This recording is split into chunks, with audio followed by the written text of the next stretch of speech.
Hi, everybody. So yes, I'm Victor Bars. I'm a researcher at Sierra, and we're very happy to be sponsoring the Agentic AI MOOC and the AgentBeats competition. And today I will be talking a bit more about our custom track, the Tau Bench Challenge. I think some of you will already be familiar with our benchmark Tau Bench, but I will give you a little walkthrough before I start talking more specifically about what what we're looking for. So I'll kickstart with just a few words about our company, Sierra. I think some of you already know about it because our co-founder Clay Weber gave a talk a few weeks back. But just as a reminder, we are a company that basically helps businesses to build better, more human customer experiences with AI. And the whole premise is that the way companies, businesses interact with customers has evolved throughout the past decades.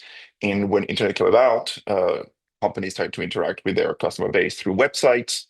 Then mobile came around, and apps became the first point of contact, the main point of contact that businesses had with their customers.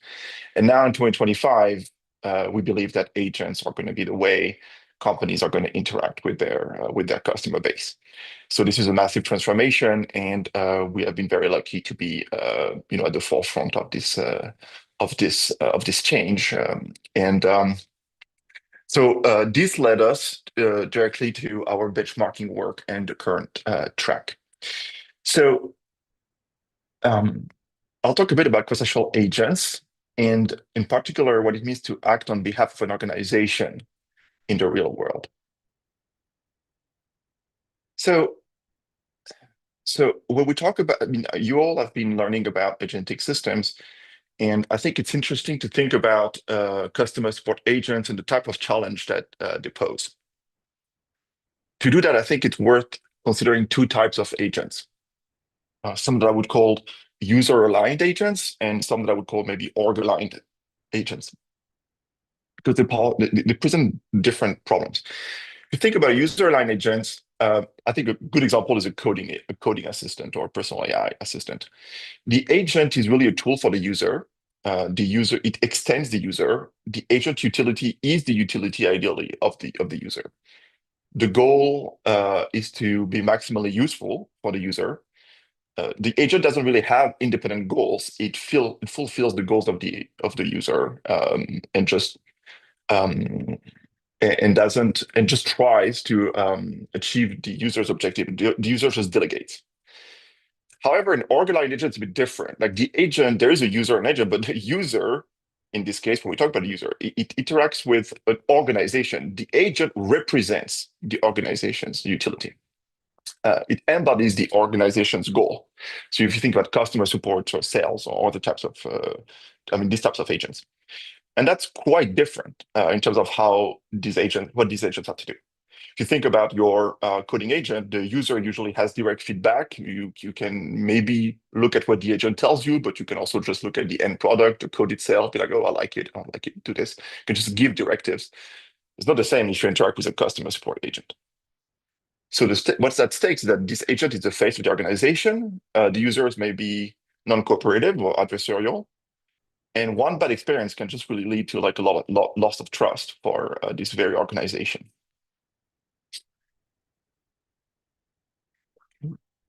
Okay, so one of the challenge is we really need realistic testing beyond reasoning and tool use alone, because really what we want is agent that can really fulfill all the following challenges simultaneously. So they need to be good at problem solving, like tool use, because they need to be able to solve use complex tools to solve tasks over pretty long horizons. I mean, you can imagine like it's not like a one task and solve, one call and solve. Of course, like lots of things need to happen in a call, in a customer support call for something to be successful.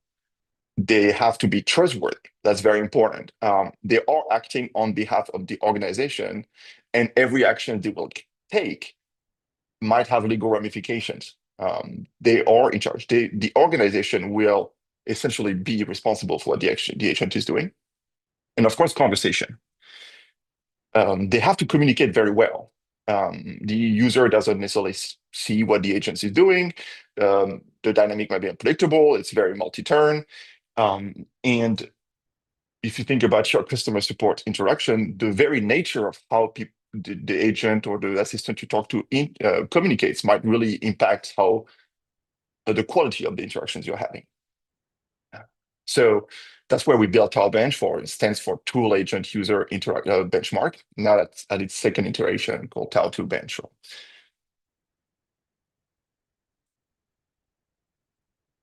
Uh, so those are the core requirements for real-world reliability, seamless interactions, policy adherence, consistency at scale. That I think it's quite important to understand. Like we're handling millions of conversations a day or week, sorry. And we need to really maintain quality across all the variations. So it has to be really reliable, safe, and effective. And I think this also is important to understand, like we really need to understand how to balance the needs of the user with the needs of the organization to really create a good experience. Okay, so now I'll go and talk a bit about TileBench itself. I know some of you, again, have some familiarity with it, but I'll just go over the basics as it relates to the challenge. All right, so what is in TileBench? You have the building blocks are first domains. We made it, especially the second version, to like really easy to build new domains with all the right level of abstractions. But fundamentally, you have to think about the data, like what's going to populate your domain eventually. So it could be JSON databases or whichever data format, and the tools, like what kind of tools do you have to interact with the environment. We also this database API, we could call that like just your overall environment for the agent. And then the domain policies. What can the agent do? What can the agent not do? All the constraints that you have to specify. An interesting new development in Tile2 is that now this notion of environment with which the agent can interact. In the first version, it was really an agent talking to a user and interacting with its environment through tool calls. But now in real scenarios, like the user also has an environment that it can interact with. Especially when you build telecom, if you think about helping when you call someone to help you with your phone, that someone says, "Hey, like, can you tell me if your phone, how many bars do you see on your phone?" Okay, so you have to go and check. And well, I'm going to reset your roaming status. Can you now check if you can see blah blah blah when you click on this app? And the user is going to go and say, "Oh yes, thank you. Like now it's working or it's not working." So the user also has an environment that guides the progression of the task. And those two environments, the agents and the user environments, are coupled. If the agent resets a status somewhere, and now the user is going to see a signal that changes on their end, or maybe the agent sends a payment request, and the user now receives a payment request, and that's another action, and that also shows up on the agent side. So essentially, there are two channels. Like the agent communicates verbally with the users, they interact with their environments, and their environments also are in interaction with one another. Right. And so that's the full framework for Tile2, which allows you to have a real rich way of simulating how agent and user and customer kind of can interact. So the second building block is, of course, a reliable user simulation. So, of course, you're testing an agent, but there is a user that's itself an agent. So if you're testing an agent with an agent, you can see it can become circular. So you really want to make sure the core is that there is a bit of an asymmetry. Like usually what the agent has to do is hard, what the user has to do is easy, right? The user just knows what he wants, or it just follows the agent's deadlines. That's why we can have a reliable user simulators, but the more reliable we make it, the better. And that's really an important part of the benchmark. So that means, working on the type, how we implement it, but also the notion of dual control that we introduced in V2, where the user also has tools. We tested with telecom. It really allows you to really control better the user simulator. Before, if you build a user simulator when you put everything in a prompt for the user, it can be tricky because many things could happen along the way, and you have to specify, well, if the agent does that, tell the agent that this, but if the agent does that, tell the agent that blah. On the other hand, if the user has an environment and the environment is coupled with what the agent is doing, often you can delegate that to the environment itself. So instead of saying in text, if the agent tells you that it issued a refund, tells him it's okay, just go and check this tool. You can go and check the tool and get a response and like, oh yeah, that's what I wanted or something like that. So basically it allows you to do context management and control. The user is constrained by the environment, which makes it a lot more reliable, a lot lower errors.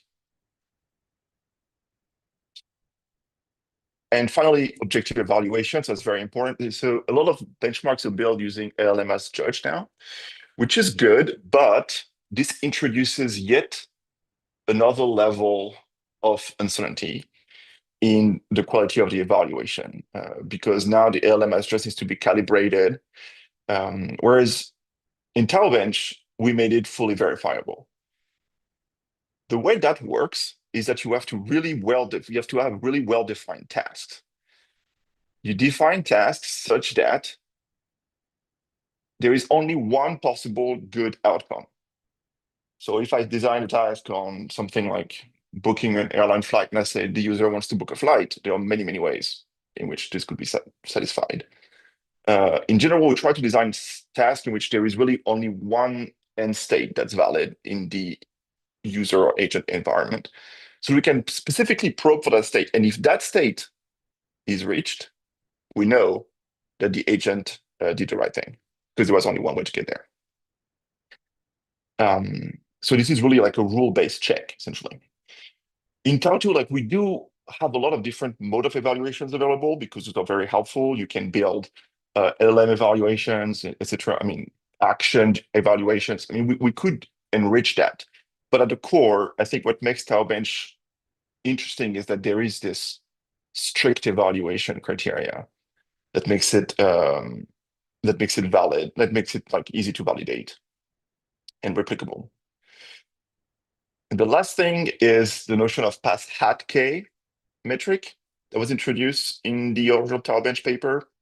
It's quite interesting. So I don't know, many of you may be familiar with the notion of pass at K, which I'll just repeat is basically pass at one is how likely are you to succeed if you do the task once.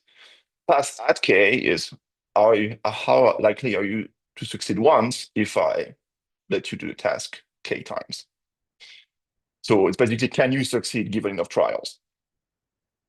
Pass hat K is a bit different, as at one is the same, but as you pass hat four is how likely are you to succeed 4 times in a row in these tasks. So pass hat K is can you succeed? Pass hat K is will you always succeed to these tasks? And you have to understand that this is critical for us because we have millions of conversations. We need reliability. Like it's not so much about can you once in a while succeed? That's great. That tells you can. But what we want is the agents to always succeed. This is at the bottom right here, you have the graph from the original paper where you can see that models also in past hat K, hat one and at one are just the same value. But of course, as K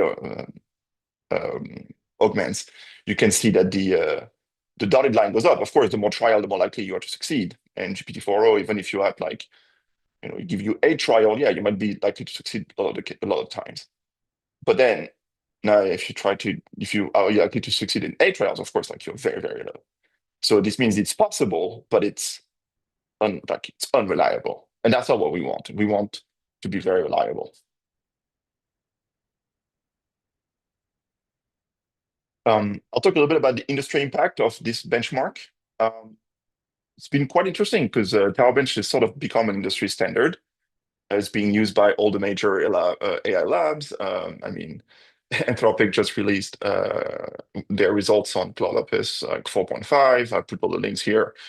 GPT-5 5.1 for OpenAI, Grok, DeepSeek, and Qwen. DeepSeek just released where they are now. Their latest model on TileBench. It's been great to see both proprietary and open source model doing very well on the benchmark.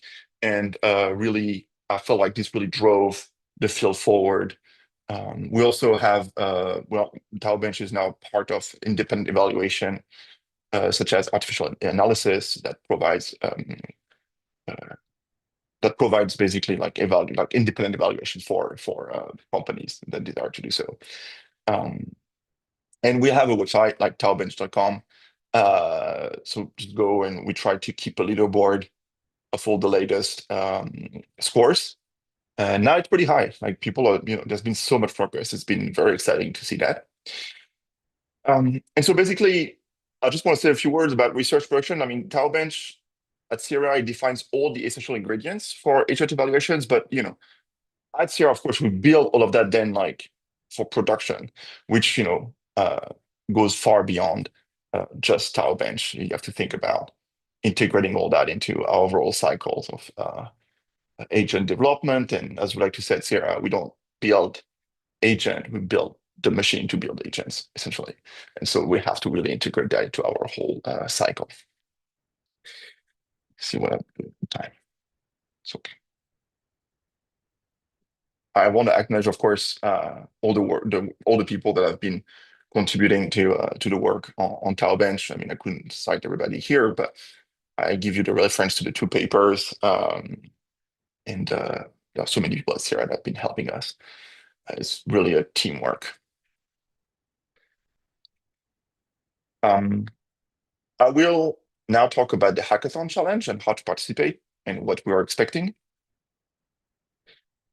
Okay, let me see. So, um, what is your opportunity? 1 second.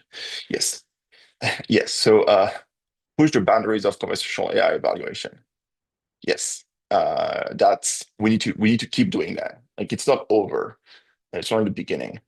And what are we? So we need, the goal is for the community to appropriate as I think as much of those benchmarks as possible, so we can develop standards together. And Sierra is really committed to that. And so, what are we looking for? I think there are three main areas in which you can make a really good contribution. New domains, and I'll go into more details in the further slides. Especially like more realistic. It needs to be more realistic than what we have right now. Like models have become so much better that we can really now increase the realism and difficulties. The framework itself, we could really, as we could get more sophisticated, make it easier to use, improve the types of evaluations, etc. And the user simulator, make it more reliable and realistic. And so that's like in personalized behaviors in all those dimensions. And we have prizes, you know. So great opportunity. The I'll just go through three contribution areas and then we can do questions. So new and upgraded domain. So we need more challenging domains. The APIs lack realism.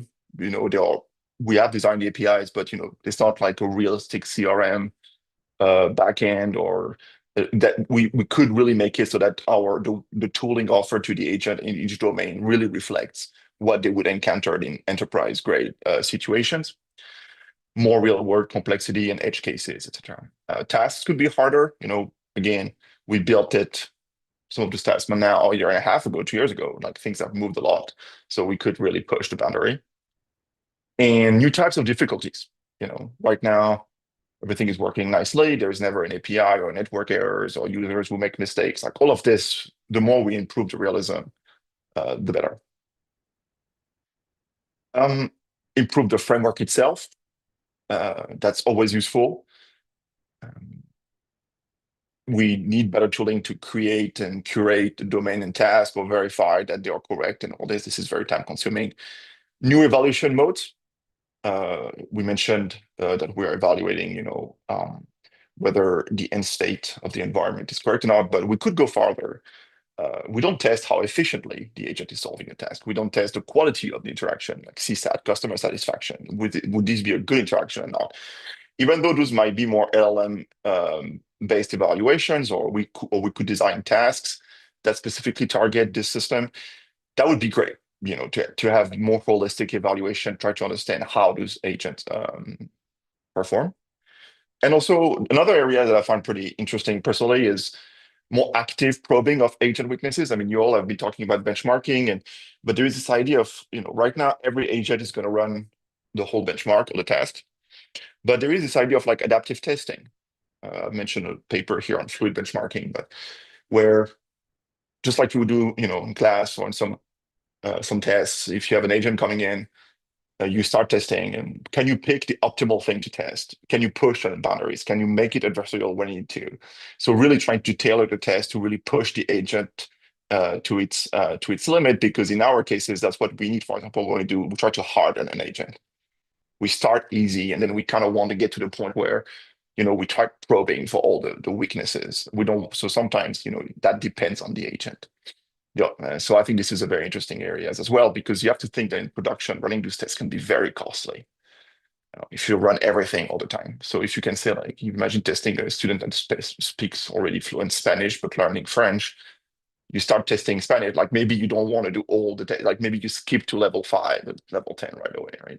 You don't need that. These agents are already good enough.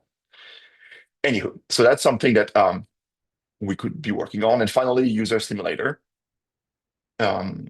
Make it more realistic, more natural user and persona. Like there's so much variety in how people interact with an agent that can make it quite difficult. Um, Communication styles, user mistakes or ambiguities.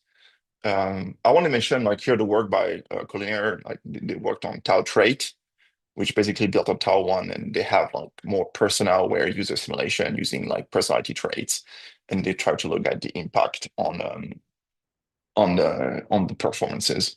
And that's interesting because, as when you test your agents, you want to make sure it works for everybody, not just for certain users, and more reliable, reduce simulation error, more consistent behavior. So something you can even think about, like, is there a benchmark for the user simulator itself? Like, what does it mean? Could you test a user simulator somewhere? Like, that thing that could be interesting.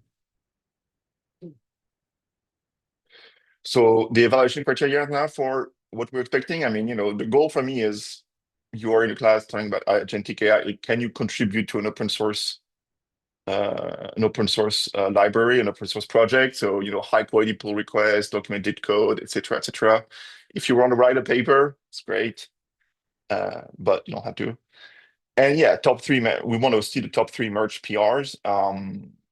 And we have all the information in how you should contribute in the repo, to bench. You have a contributing.md that you can go to, and it's pretty detailed on what a contribution should look like. So finally, as part of this hackathon, you have this idea. We are identifying the benchmarks. I won't go into too many details because I know you probably heard a lot about this already. But the nice thing is, thanks to she's one, probably gonna butcher his name, and Don, like we already have an identified version of Tau to Bench. It's available here, and also if you go to the platform for AgentBeats, like you have the green and white agents are available. So that gets you started. If you find bugs, all this, feel free, like just fix it, create PRs. So huge thanks also to everybody at the AgentBeats and MOOC for all the amazing work and in letting us have this track. We're very happy to sponsor this event. Getting started, clone and go for it. We have a Discord channel, and yeah, join us. Do great work.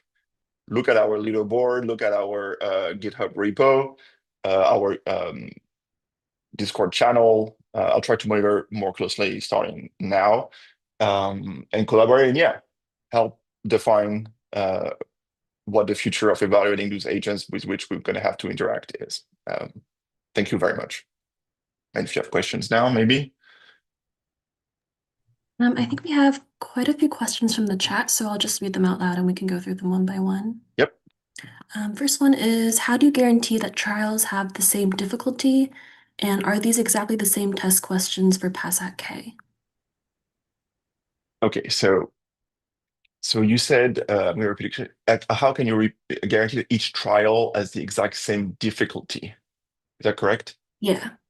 Okay, so that's an interesting question. So what constitutes a trial is the task itself, the user instructions. Um, the idea is that the user is constrained by user instructions, and so fundamentally, you could imagine the user is going to carry out the same ask, like the same type of task. However, there are going to be variations from one trial to the other in what the user is going to say, how it's going to say it. So there are variations from one trial to the other to some extent. But we consider that variation as part of the same task. That means that's why you just don't have a repeat of the exact same trajectory n times. You have the same task, but the user simulator is just going to vary enough that this can create difficulty for the agent. Does that make sense? Um, so basically, we guarantee that the task is the same, the parameters of the task are the same. The only variation is going to be how this particular user just phrases things. Thanks so much. And the second question is, what are some key decisions and considerations you made for designing scenarios or implementing a new domain? Right. That's an excellent question. Um, so the thing to think about is when you think about building a benchmark for conversation for agents, maybe you have two types of considerations sometimes. Like, do you want to make design in such a way that it's very replicable, easy, and scalable, right? So that like quickly, if you have a new domain, you can just build one quickly, right? Or do you want to design a domain such that when you consider the domain and the task, it's just very well designed so that every task can really test very particularly a very specific point in a very precise matter. So think about like being in a lab designing a very specific test that's very reliable versus like more mass produced benchmark. So TileBench is squarely in the first category, like it's very reliable or it's designed to be as reliable. So what you have to do in this case is to co-design essentially your tasks and your domain.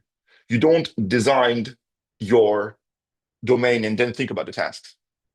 You think about usually you start designing your domain, you think about the difficulties you want to address. We know them usually because we have experience building them in production, but if we look at that, we iterate with agents, we see where they fail, what's complicated, what kind of, and then you slowly start with the start domain, you make a few tasks that are really pointed, and then you develop tasks. You basically enrich your domain, enrich your task, enrich your domain, enrich your tasks up to the point where you get a nice set. We made tooling to make it easier, etc. But the idea is you can in this case you can design your domain so that it's easy to design tasks. In real world, that's not really how it is. Like you fundamentally are stuck with the domain of your client or your customer. You just have to work with that. That's why in telecom, for example, we built a domain almost purely programmatically because the domain itself is just for the users like a phone, essentially, that they can interact with. So it's all programmatic. So in this case, there is the tasks are fully verifiable just programmatically.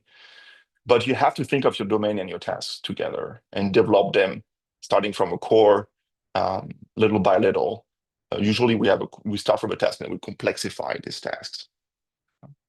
That maybe that answers the question. It would be fantastic if there were more tooling to do that efficiently. Okay, great. And the next question is, what are some ways to establish a baseline, evaluate, and measure for improvements? Right. Um, so in TileBench, the we provide we provide like very simple. I mean, I'm assuming I'm going to specifically talk about TileBench. I mean, the main way is we have like the basic harness for an agent, just basic. Which is basically a thin wrapper around just an LM.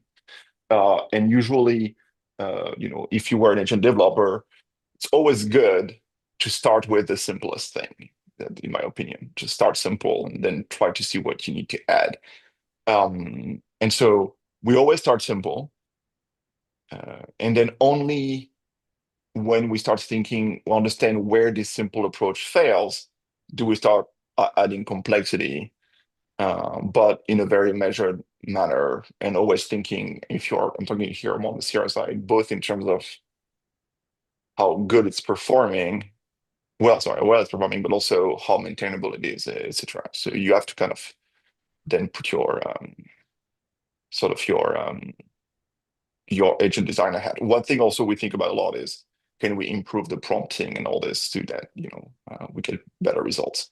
So usually it's like basic prompting, more complex agent, then training when you get to that. Okay, and next question is, could you explain the Opus 4.5 hack of the airline domain? Was it really a hack if it's a valid route that's allowed by the environment? What's the main takeaway from this for future task design? That's super. I'm glad you're asking this question. This is great. It's not a hack in that like so for those of you who don't know, airline, we have an airline domain, and in the airline, it says something, if I remember well. I mean, I should know that, but if a basic economy ticket, you cannot change your seat if you're a basic economy ticket, something like that, right? But somehow there is no rule that prevents you from like first moving your basic economy to economy and then doing the change of seat or something like that. And sometimes that's for free. Uh, we know that. Like there's not we knew this was the case. And by the way, there are tasks that are designed to use that very thing. So it's not it's not a loophole. It's weird. Like, is it the way a real airline would work? Probably not. But this points to the fact that it's possible, but we were aware of it. Normally, most of the tasks should be designed to account for that. If they are not, that's more that we missed something in a task. It's not that we didn't know that this was in the policy. Um, so no, not a loophole. This being said, it points to an important problem, which is what we see very often is that people tend to think the natural language is great because you can just write things and it just magically just gets done. However, natural language is by design underspecified. We just assume plenty of things. It's not a logical formalism. And so what is often very difficult is to work on those policies, make sure they are correct. Um, so one thing I would do now if I were to redesign airline and retail differently, I would make sure that I start with a more formal way of mentioning what I want my policy to say. So uh, understand the formalism, making sure everything is consistent and does what I'm supposed to do. And for every task, I would clearly assign which rules make this size make like impact the solutions. Like so that it's very clear to me, even for the person reading the task, like, hey, this is why this solution is correct. Or this is why the solution is to be done. It's because rule one, rule two, rule five interact in that way. And then, once you have the formalism, I mean, you could almost then you can verbalize it in whatever way you want. Like, you can make it, um, you can make it in natural language or others. But having this notion of what are the formal rules, I think is pretty helpful because then you make it easier to debug your system, essentially. Great. Let me just take a look.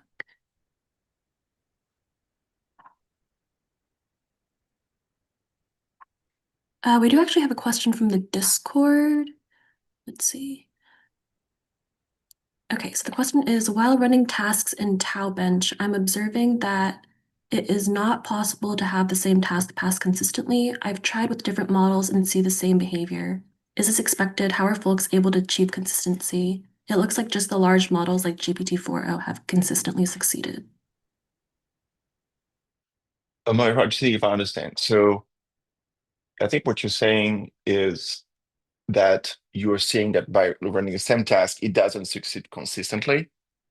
Um, but we see that GPT-4, like some models are are being successful consistently. Um, so I'm assuming you are talking. I mean, there are a few things to consider. I mean, ideally, I mean, hopefully, it's because of the agent, right? It's not because the user simulator is making mistakes. So we can roll that out. I don't, it's not completely impossible. So that's why, if you want as the if you are the benchmark designer, you need to make sure it's not because your user is making a mistake. How do you improve consistency in agents? That's a tough one. This is kind of the whole crux of the problem to some extent. Like, I am not sure I can answer that as to like why certain bigger model are able to be consistent. I do think what I see is that not all the tasks are made equal. Some are clearly like they always pass, and some that's not the case. They don't always pass. So I think, it might be inherent to the task itself, whether how sensitive it might be to a particular mistake or, um, the other thing is, so yeah, so I would say I see we can analyze these patterns and we see that usually, yes, sometimes are consistently successful, some are not. Why is, I think, a matter, that would be a fantastic analysis. It sort of depends. Often I see things like there are error patterns like the agent. Sometimes, for example, the user is going to volunteer information right away, which is good. So the agent is just like able to do. But sometimes, like in the central, the user is not going to volunteer the information. And if your agent doesn't have a good way of eliciting information, it's just going to miss completely. Like an example is in telecom. Um, it matters if the user is abroad or not. Sometimes users will be like, hey, I'm in Spain and blah blah, I'm abroad. So then the agent right away knows it's abroad, and then you go ahead and they fix things. Sometimes the user doesn't say it, and if the agent doesn't ask, like sometimes just assume that it's just by default then not the case. But you have to go and elicit the information explicitly. So that could be a form of failure. Some agents, for example, end too quickly, just transfer at the first like hint of a problem, like just transfer to that's just another mode of failure that sometimes you're going to see. Or there are tools that are very similar, or that should be called in another, and some agents about another are doing that. So you have to analyze the causal patterns for each agent to be able to improve trajectories. That makes sense. Okay, yeah, that's great. I think for the purposes of time, maybe we'll just do three more questions. Okay. So first one is, I briefly scanned your experimental implementation of an identified tau bench and saw that your main tool loop call was using the gym module's step function. Can you explain your approach with using the gym? Yes. Uh, so, yes. So we released the gym because we wanted to make it easy for people to run the agent in an Aura environment. Because I think that's the next frontier, also just training those agents. But if you think about the original way things were set up, we had an orchestra. We have an orchestra. There are two different modes. Like there is a mode in which the basic mode you have your agent, you have the user, and they are essentially just they are being called upon by an orchestrator that tells like, hey agent, here is your message, give me something back, and here, hey user, give me something back, etc. So it's not proactive. Whereas like in the gym agent, what you want is the agent to call the orchestrator, essentially the agent to call the environment back with its information. So essentially, instead of saying like you have a request sent by the environment to the server, basically instead of the orchestrator calling an agent a server, the agent needs to be able to call as well.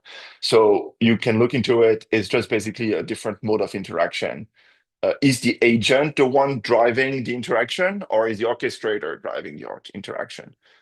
In the case of a gym, the agent is the one you're in the position of the agent. The agent is the one basically true, like um,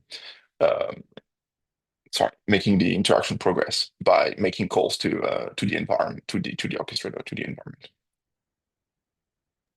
Maybe that answered the questions. Maybe Yeah, not. yeah. All right. And moving forward, on the passhat k metric graph, do you also do it several times instead of just do it once? i.e., passhat k is a random variable. Do we sample it several times or just once to get the graph? Yes. So if you look at the paper, I mean, we do. I think what you mean is like we only run 8 trials. If you let's say once, right? So it is a random, like we're not. But if you run 8 trial, you have 8 samples, and so to some extent, if you want to say how likely you are to succeed at two in a row, or at pass at two, you have some distribution over sets of two to some extent, right? So the probability can be estimated based on how many what's the length of your sequence since they are independent events. So, but yeah, if you get to 8, pass hat 8, like you only have one example of 8. right? So technically, you wouldn't maybe even want to push farther. But it's more directional. Like I think you have a good approximator. I mean, I think the logic is exposed is presented in the first paper if you want to look at it. Okay, and for our last question, let's see. I already forked and implemented my own version of agentified Taubench using ADK and A2A. Does that satisfy any contribution criteria? Uh, I think it's I think no to some extent because it's already there. But if it's better than what we have, why not? I mean, I think it's like I would rather see personally like contributions to the. I mean, I think we already have this implementation. I mean, we can improve on it. I think we would want to see an improvement to the benchmark itself. Okay, I think that's all the questions we have right now. If it sounds good to you, maybe we can start wrapping the session up. That sounds great. Okay, Um, all right. Okay, well, for everyone who's watching, thanks so much for being here. And thanks so much for the great questions. And if you need any more guidance on the competition, always feel free to reach out in the Discord. And Victor, thank you so much for taking the time for this really great info session. And yeah, thanks so much for being here. Thank you so much for all the great questions. Fantastic. Can't wait to see what people are going to do.